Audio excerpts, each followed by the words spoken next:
Una fría mañana de noviembre de 1983 en el aeropuerto de Heathrow, Londres. 6 hombres armados irrumpen en el aparentemente impenetrable depósito de seguridad Brink's-Mat. No sabían que estaban a punto de descubrir un tesoro escondido. Nada menos que 26 millones de libras en lingotes de oro, diamantes y dinero en efectivo. No fue un atraco cualquiera.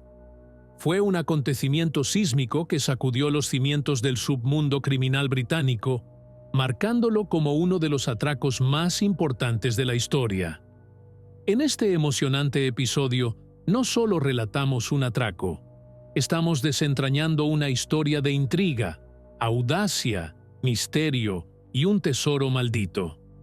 Nos adentramos en el corazón del robo de Brink's-Mat, explorando cómo los ladrones ejecutaron su plan, la maldición que siguió y el mayor misterio, el destino del oro saqueado.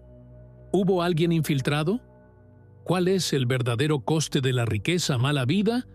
Permanezca atento y asegúrese de verlo hasta el final.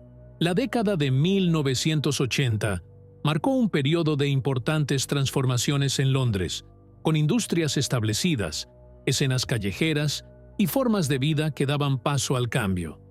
En medio de la política a menudo divisiva de la época, la ciudad vio surgir bancos altísimos y ambiciosas estructuras en el horizonte, que simbolizaban sus aspiraciones y su progreso.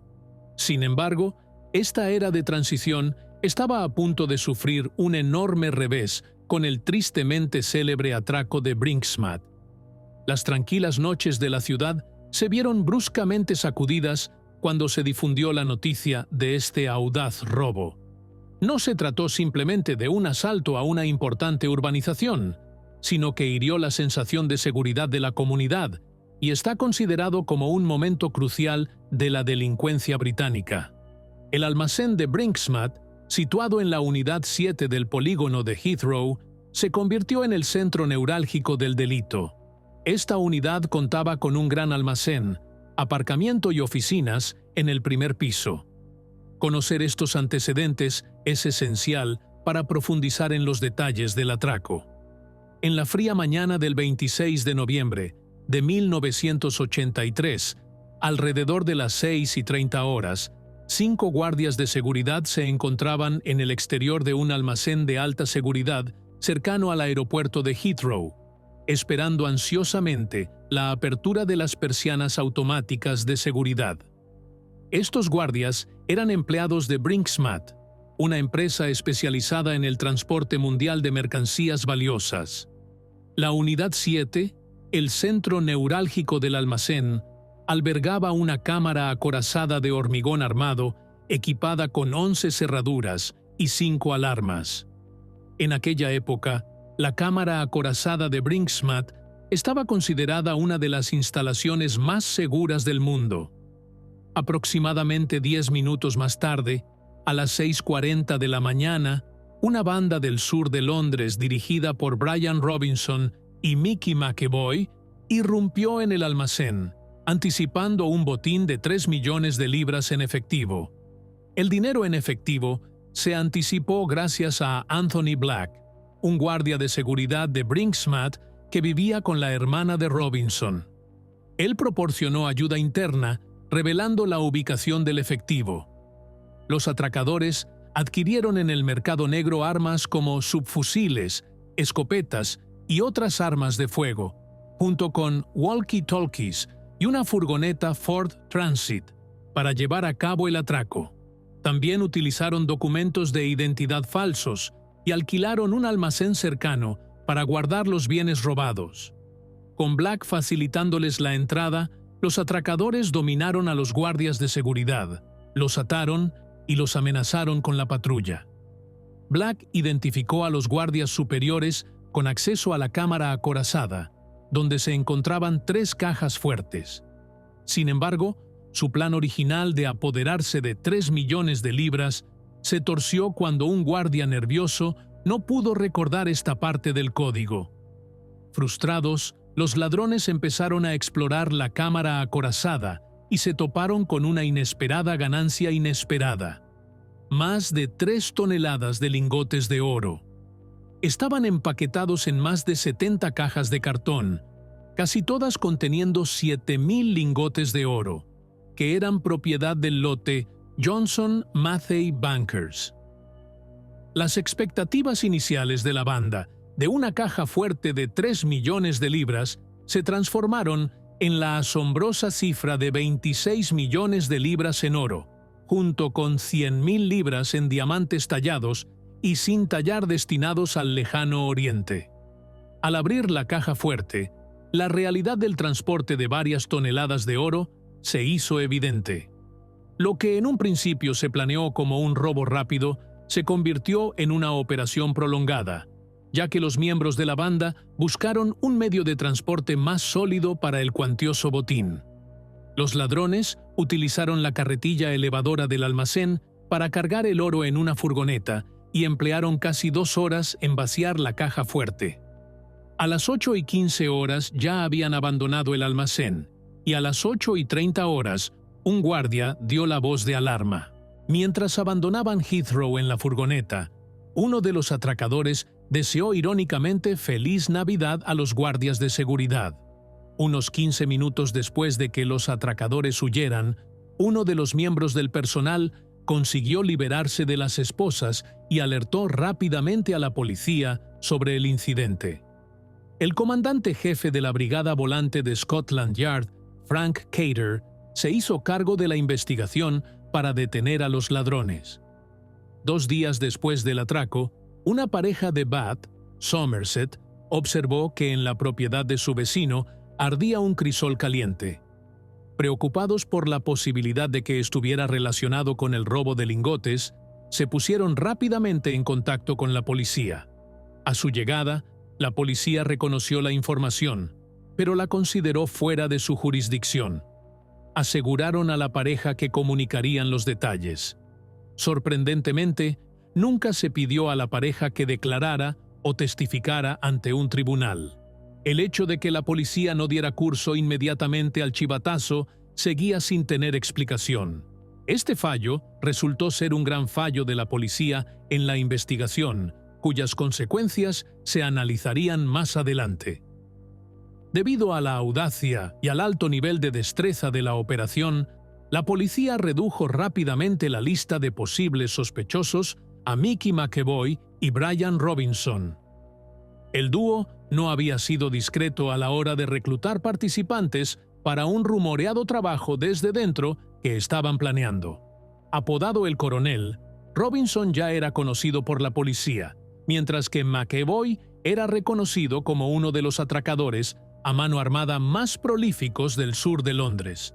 Reconociendo que la banda disponía de información privilegiada, la policía se centró en Anthony Black. Tras conseguir los objetos de valor robados, los atracadores se enfrentaron al reto de vender los lingotes de oro.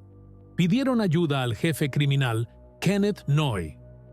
El contacto de Noy, John Palmer, antiguo director de la empresa de compraventa de oro y joyas Scotland Yard, cerca de Bristol, desempeñó un papel crucial. Noy y Palmer idearon un sofisticado plan para convertir el oro de gran pureza en dinero en efectivo. Como venderlo en su forma original levantaría sospechas debido a su pureza del 99,99%, tomó medidas estratégicas. Noy reclutó a un cómplice en Hatton Garden para que eliminara los números de serie de los lingotes de oro. A continuación, estos lingotes se enviaron discretamente, unos pocos cada vez, a John Palmer, que tenía una fundición en su casa cerca de Bath. Palmer fundía el lingote, mezclándolo con oro, plata y metales comunes de menor calidad. La mezcla se enviaba entonces para su venta en bolsas legítimas. Para protegerse de las averiguaciones sobre el origen de los lingotes, Noy voló a Jersey, compró legítimamente 11 lingotes de oro y obtuvo la documentación necesaria. La empresa de Palmer, Scotland, vendió el oro procesado en las bolsas. Los pagos se efectuaban en una pequeña sucursal de Barclays en Bedminster, un suburbio de Bristol. Atrevidamente, Palmer reclamó devoluciones del IVA sobre el oro, a pesar de no haber pagado IVA, lo que le concedió una bonificación del 15%. A continuación, el oro procesado se envió a la Oficina de Ensayos de Sheffield para su aprobación y autorización oficiales. Este paso parecía no estar relacionado con el robo y ayudó a evitar sospechas. Posteriormente, el oro se vendió en el mercado negro, lo que hizo casi imposible su rastreo. Este método permitió deshacerse de oro por valor de unos 13 millones de libras. Sin embargo, el movimiento de una suma tan importante de dinero a través de un banco local llamó la atención del Banco de Inglaterra. Se iniciaron operaciones de vigilancia contra delincuentes conocidos, especialmente después de que se retiraran 3 millones de libras de una sola sucursal bancaria de Bristol. La policía, por su parte, empezó a atar cabos. Apodado el Coronel, Robinson ya era conocido por la policía, mientras que McEvoy era reconocido como uno de los atracadores a mano armada más prolíficos del sur de Londres. Reconociendo que la banda disponía de información privilegiada, la policía se centró en Anthony Black, que llegó tarde al trabajo el día del atraco, perdiéndose todo el suceso. La conexión con la hermana de Robinson llevó a Black a una rápida confesión. Reveló los nombres de los recién enriquecidos McEvoy y Robinson. Tanto McEvoy como Robinson llamaron la atención al mudarse rápidamente de unas modestas casas de protección oficial en el sur de Londres a una lujosa finca en Kent, todo pagado en efectivo. También circularon rumores de que McEvoy había comprado 2 perros Rottweiler para vigilar su mansión, llamados humorísticamente Brinks y Matt, mostrando una falta de remordimiento o comprensión. Después de que Black revelara los nombres, la primera detención fue la de Robinson. Scotland Yard descubrió la detallada conexión familiar, y Black confesó ser cómplice del equipo. Les contó todo sobre cómo les proporcionó la llave de la puerta principal y los detalles de las medidas de seguridad. Robinson fue detenido en diciembre de 1983. La siguiente detención fue la de Mickey McEvoy. A continuación, el Banco de Inglaterra se percató del importante movimiento de fondos a través de un banco de Bristol, lo que hizo saltar las alertas de las autoridades. A raíz de ello, Kenneth Noye también pasó a estar bajo vigilancia policial. Tras la detención de todos los sospechosos, comenzó el juicio, que desencadenó una serie de acontecimientos asombrosos. En 1985, el agente de policía encubierto D.C. John Fordham fue apuñalado 10 veces por Kenneth Noye, después de que éste le descubriera escondido en su gran finca de Kent mientras estaba bajo vigilancia policial. Aunque Noye fue detenido por asesinato, convenció al jurado de que había sido en defensa propia y fue absuelto por decisión mayoritaria. Sin embargo, en un registro posterior, la policía encontró 11 lingotes de oro por valor de 100.000 libras en las instalaciones de Noye. En 1986, Noye fue declarado culpable de la manipulación del Brinks Matt Gold y recibió una condena de 14 años de prisión. A pesar de ello, Noye solo cumplió 7 años antes de ser puesto en libertad en 1994. 2 años más tarde, cometió un asesinato en un ataque de furia al volante en la M25, que dio lugar a su extradición desde España, una condena por el asesinato de Stephen Cameron y una cadena perpetua en 2000.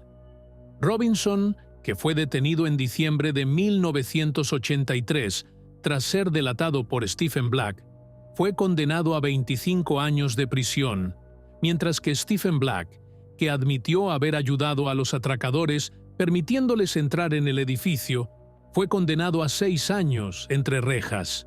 McEvoy se enfrentaba a la misma pena de cárcel que Robinson por robo a mano armada tras el atraco. Sin embargo, en un intento de llegar a un acuerdo con los fiscales devolviendo su parte del robo, McEvoy descubrió que el dinero ya había desaparecido. En 1995, McEvoy fue declarado responsable del dinero robado en el atraco a Brink's-Mat por el Tribunal Superior, que le condenó a pagar 27 millones de libras. El incidente del crisol ardiente, denunciado inicialmente por una pareja vigilante 2 días después del atraco, pero ignorado por la policía, se convirtió en un acontecimiento importante más de un año después. Finalmente, las autoridades llevaron a cabo una redada en la residencia donde se encontraba el crisol. Posteriormente, John Palmer fue detenido.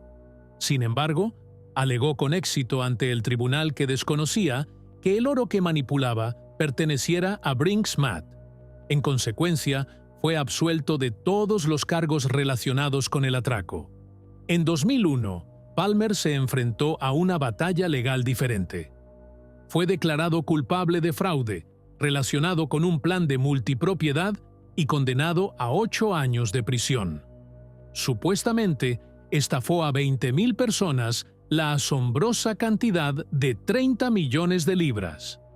A pesar de contar con una fortuna estimada en 300 millones de libras en el momento de su condena, Palmer, que solo cumplió la mitad de su pena de prisión, se declaró en quiebra en 2005 con deudas que ascendían a 3,5 millones de libras. En 2007 se enfrentó a cargos de fraude en España y pasó 2 años en prisión preventiva antes de quedar en libertad bajo fianza. Perry, que participó en la venta de los lingotes de oro robados, fue condenado en 1992 en Old Bailey por manipulación de bienes robados. Se le impuso una pena de 9 años. George Francis, otro individuo relacionado con la redada, también tuvo que hacer frente a repercusiones posteriores. Ahora bien, uno de los aspectos más intrigantes del atraco a Brink's-Mat reside en la identidad de los atracadores. Aunque estos 6 hombres fueron finalmente detenidos y condenados, se cree que eran solo una pequeña parte de una red delictiva más extensa. Recuperar el dinero también fue un problema.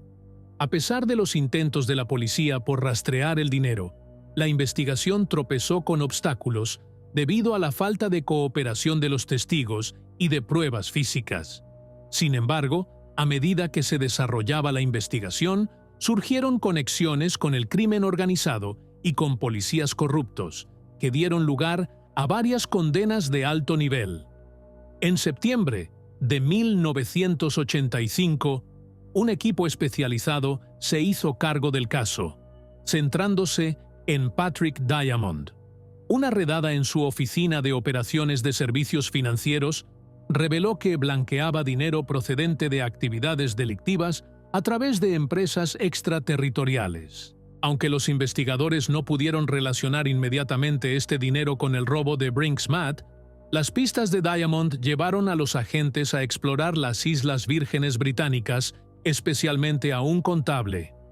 Se descubrió que este contable estaba orquestando una amplia operación de blanqueo de capitales, manejando cientos de millones para varios sindicatos del crimen. Una escala sin precedentes para la policía. Aunque no pudieron relacionar directamente esta operación con el robo de Brink's-Mat, las sospechas persistieron, añadiendo otra capa de complejidad al caso. Una de las misiones más importantes tras el robo de Brink's-Mat era la recuperación del oro, los diamantes y el dinero robados. Sin embargo, todos los aspectos parecían un laberinto con multitud de lagunas que había que desvelar.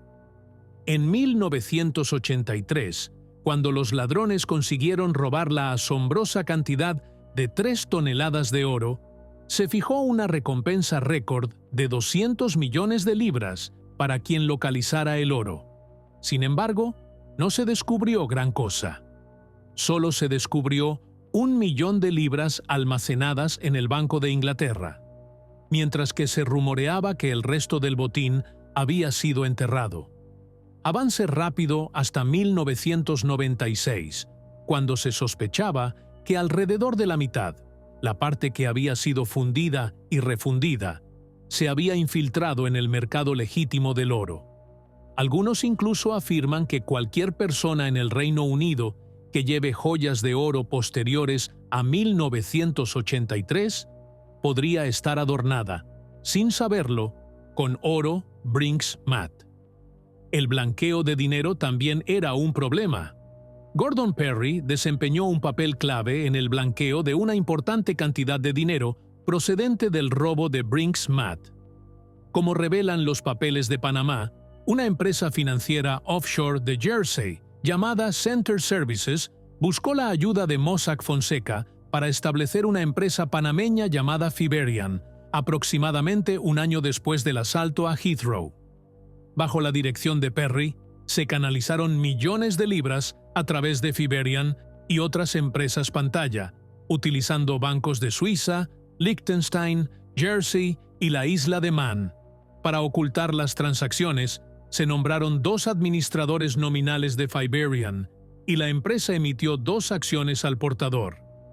Perry utilizó estratégicamente estas entidades extraterritoriales, canalizando fondos estimados en 10,7 millones de libras a través de diversas inversiones, incluidos terrenos en London Docklands, edificios que anteriormente formaban parte del Cheltenham Ladies College, una granja para la novia de Mickey McAvoy y una residencia de considerables dimensiones para Perry y su familia. La Policía Metropolitana, en colaboración con las autoridades de Jersey, llevó a cabo una redada en las oficinas de Center Services a finales de 1986. Durante la redada, se incautaron papeles y las 2 acciones al portador de Fiberian, desentrañando la intrincada red de blanqueo de dinero asociada al robo de Brinks Matte, un incidente peculiar que ocurrió menos de un mes después del robo de Brinks Matte fue cuando la policía austriaca detuvo a 5 hombres en un hotel de Viena. Durante la detención, descubrieron 10 lingotes marcados con la insignia del refinador y números de serie que coincidían con los robados en el atraco. Sin embargo, la policía pronto se dio cuenta de que los lingotes no eran de oro auténtico, sino falsificaciones de tungsteno recubiertas de oro. Esta revelación provocó confusión en cuanto a la razón por la que los falsificadores poseían números de serie de lingotes inéditos del robo real. Se sospechaba que los detenidos planeaban afirmar falsamente que los lingotes falsos formaban parte del robo de Heathrow. Sin embargo, no se dio ninguna explicación sobre cómo adquirieron los falsificadores los números de serie inéditos ni qué beneficio buscaban falsificando de este modo bienes robados. En cuanto a las consecuencias legales, en 1995, las autoridades ya habían tomado medidas estrictas. Se congelaron los activos de 57 personas, entre ellas Holmes, e incluso un pozo petrolífero de Kansas. Las aseguradoras consiguieron recuperar 16 millones de libras, incluidos 3 millones de uno de los culpables, Kenneth Moy. En enero de 1995, el Tribunal Superior dictó una importante orden contra McAvoy, obligándole a efectuar un pago de 27 millones de libras y haciéndole responsable de toda la suma robada. Bryan, aunque fue absuelto del robo, se enfrentó a una orden similar del Tribunal Superior en 1995. El tribunal le ordenó devolver los 26 millones de libras robadas, más 2,2 millones en concepto de indemnización, y a su esposa le ordenó devolver 1,1 millones. El juez expresó su satisfacción al concluir que Bryan había participado en la planificación del robo. En 2004 se había recuperado con éxito un total acumulado de 25 millones de libras, lo que marcó el final de un enrevesado viaje para el oro robado y sus secuelas financieras. A medida que las ganancias mal habidas del audaz robo circulaban por el submundo criminal, se sucedía un extraño reguero de muerte y caos que dio a este caso el nombre de La Maldición del Oro de Brinks Matte. Una de las figuras centrales de este macabro drama fue Kenneth Moy, un hombre alistado para reclutar a individuos capaces de fundir el oro robado. Como ya se ha mencionado, en 1985, la policía, dirigida por el detective John Fordham, acorraló a Moy. Se produjo un enfrentamiento en la propiedad de Moy que acabó en una refriega mortal. Fordham, que recibió 10 puñaladas, sucumbió a sus heridas. A pesar del brutal encuentro, Moy consiguió eludir la condena por asesinato, alegando defensa propia. La oscura saga de Moy continuó en 1996, cuando fue condenado a cadena perpetua por el asesinato de Stephen Cameron, un motorista de 21 años, en un incidente de violencia en la carretera cerca de la M25. Los tentáculos de la maldición se extendieron aún más con el asesinato de John Palmer, otro actor clave en la saga de Brinks Matt, en 2015. La muerte de Palmer sigue sin resolverse, lo que envuelve el caso en un mayor misterio. Los trágicos acontecimientos también marcaron el ambiente de investigación que rodeó el atraco de Brinks Matt. El investigador privado Daniel Morgan también tuvo un final brutal en 1987, cuando apareció asesinado en su coche. Charlie Wilson, uno de los participantes en el infame robo del Gran Tren, se convirtió en otra víctima en 1990, cuando fue abatido a tiros en su casa de Marbella tras la desaparición de una importante suma de dinero de Brinks Matt. La lista de víctimas creció, cada una de ellas vinculada al oro robado. Nick Whiting, un conocido socio de Moy, fue apuñalado y tiroteado en 1990. Su cuerpo sin vida fue arrojado en Essex. Keith Headley, sospechoso de estar implicado, fue víctima de un tiroteo en 1996. El joyero Solly Nahum, que había manipulado parte del oro, encontró un destino sombrío en 1998, cuando fue asesinado a tiros frente a su residencia de Hatton Garden. George Francis, presunto miembro de la banda Brinks, murió tiroteado en 2003. El inquietante patrón persistió cuando Brian Perry, vinculado a la redada de Brinks Matt, sufrió un destino similar, asesinado a tiros cuando llegaba al trabajo, no lejos de donde Francis había sido asesinado. Así que, en cierto sentido, la historia del atraco al oro de Brinks Matt está envuelta en una desconcertante red de muerte. Muchos casos siguen sin resolverse, y en algunos se mezclan asesinatos y muertes. El robo de Brinks Matt dejó una huella imborrable en el mundo criminal, al sacar a la luz graves fallos en la seguridad del aeropuerto de Heathrow y provocar una reevaluación mundial de las medidas de seguridad aeroportuaria. Más allá de los titulares, el incidente desveló las conexiones entre la delincuencia organizada a gran escala, la policía corrupta y los blanqueadores de dinero, algunas de las cuales las fuerzas del orden desconocían hasta entonces. Este atraco cambió radicalmente la percepción y la comprensión de la delincuencia financiera y organizada en el Reino Unido, lo que dio lugar a importantes reformas en el cuerpo de policía y a una decidida represión de las actividades delictivas organizadas.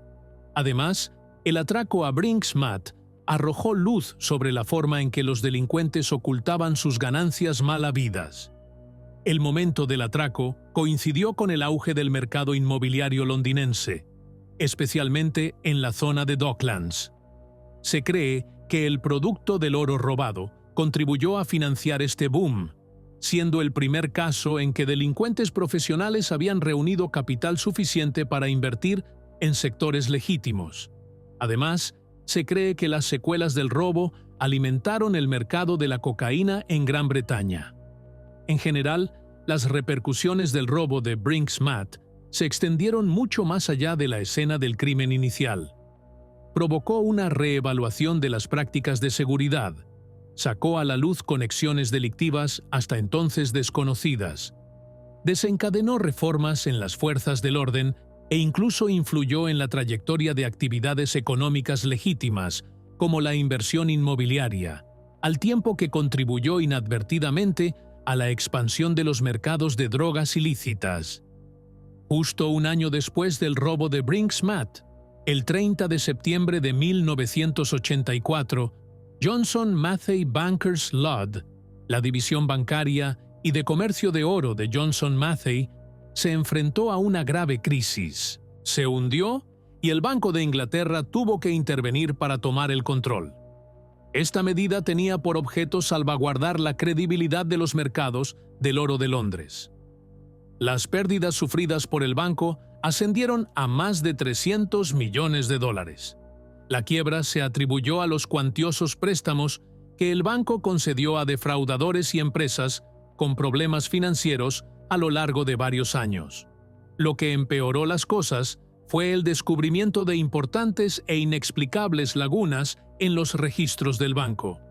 La situación era tan grave que se recurrió a la Brigada Antifraude para investigar no solo al propio banco, sino también a ciertos clientes relacionados con las transacciones dudosas.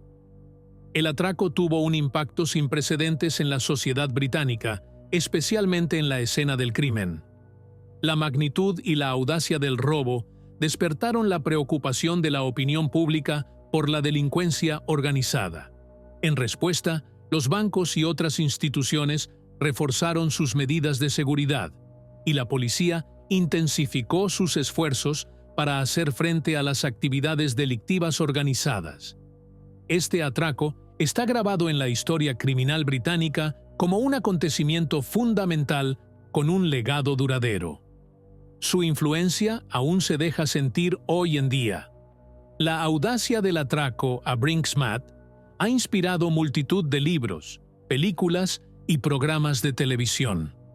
Un ejemplo es la serie de televisión The Gold, escrita por Neil Forsyth y producida por Thanatis Pictures.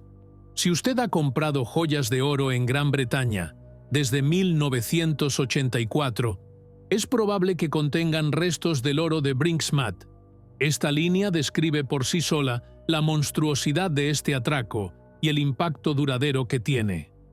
Si se examina la historia completa de este atraco, se tendrá un recordatorio cauteloso sobre la fragilidad de la idea del honor entre los ladrones, sobre todo cuando el botín está valorado en 26 millones de libras.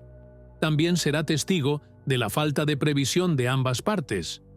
Algunos de los delincuentes actúan de forma imprudente, gastando el dinero sin pensar demasiado.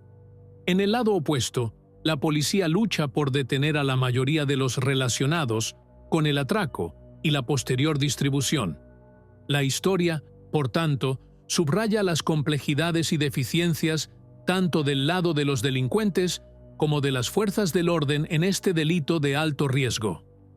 Aún hoy se rumorea que una parte importante del botín se enterró hábilmente en algún lugar del sur de Inglaterra.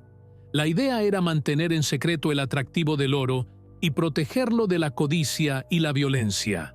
Esto ha obligado a una nueva generación de gángsters británicos a enzarzarse en una encarnizada batalla, en busca de lo que creen que permanece oculto en los calabozos del sur de Londres y los campos de Kent.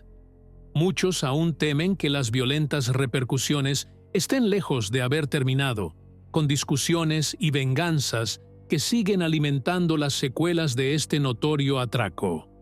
La saga sirve como sombrío recordatorio del impacto duradero de un único suceso delictivo sobre los individuos y la sociedad en su conjunto. Hemos llegado al final de la historia. No olvides darle me gusta, suscribirte y ver otros videos en nuestro canal.